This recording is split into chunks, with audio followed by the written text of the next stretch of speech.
Ladies and gentlemen, hello. My name is Christopher Colbert.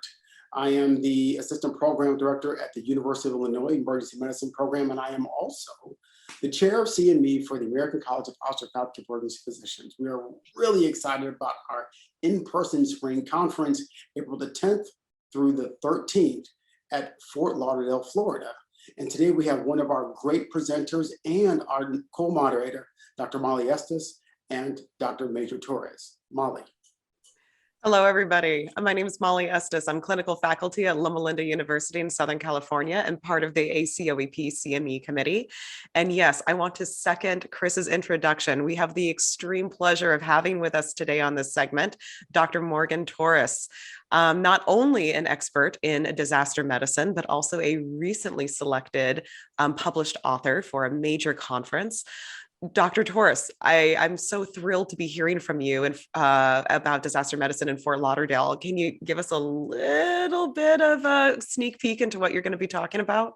Absolutely. Totally excited to do it.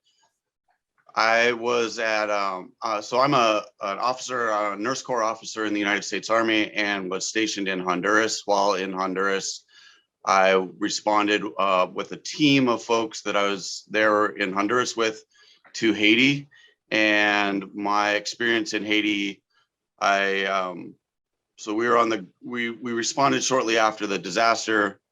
We had a couple of different responsibilities while we were there on the ground. Not only did we back up local NGOs and directly take care of patients who were victims of the earthquake itself, but we also set up a life-sustaining facility, not a forward operating base, but a life-sustaining facility for military personnel.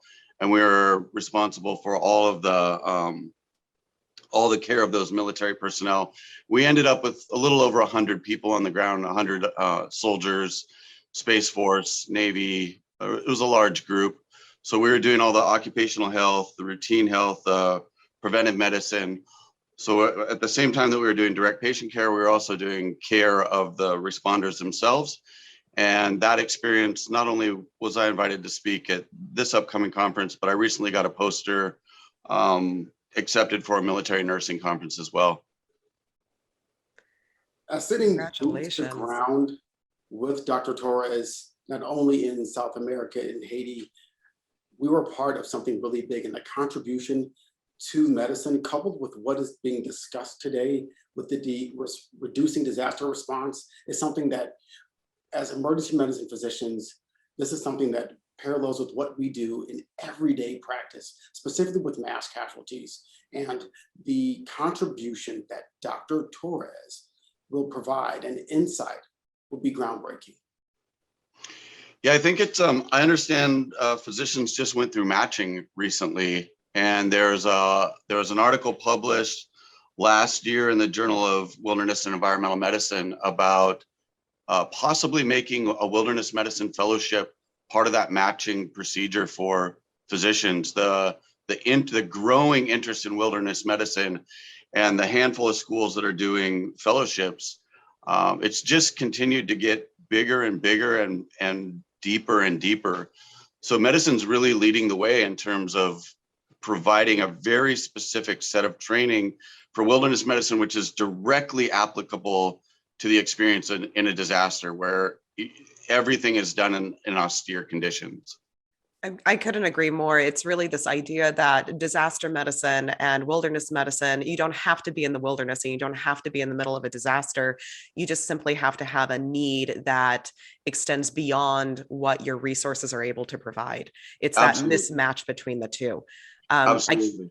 Can't wait to hear more about this topic. It's really going to be an exciting discussion. And I can't even begin to thank yourself and Dr. Colbert and all of our other service members out there. Thank you sincerely for your service, particularly your humanitarian efforts that you have dedicated your lives to pursuing and helping others worldwide. You are an extremely well-traveled individual. And so to just ask a little bit of a fun question here at the very end of this short segment, if you could travel anywhere in the world or, real or imagined world, where would it be and why? Yeah, I think as much fun as it might be to go to an imagined place, I would probably right now, I wouldn't mind going to Kauai. I've spent a lot of time on Kauai, and I know a place on Kauai that would be very calm and very relaxing. And I wish I could take my family there for a few weeks if I could go anywhere with the snap of my fingers. You know, the real question is how many chickens are present on this little chunk of land on Kauai? It sounds like you've been to Kauai. The place in my mind, there are many shirts and stickers and all sorts of stuff advertising the chickens in that area. That's phenomenal. Oh, I love it so much. Dr. Torres, thank you so Of course, much for joining us this morning. absolutely. And to all of our membership out there, please don't forget to register. We are so looking forward to seeing you in person in Fort Lauderdale, April 10th through the 13th. Really, really, really so happy to be back together for this first in-person conference for our college. Can't wait. It's gonna be awesome. Thank you. In-person conference, April the 10th through the 13th, Fort Lauderdale, Florida. The brilliant Dr. Estes, my good friend, Morgan Torres, talking about some really good stuff to share. We're looking forward to it. It's good to see you, Dr. Torres. Morgan. Thank you, sir. Looking forward to it.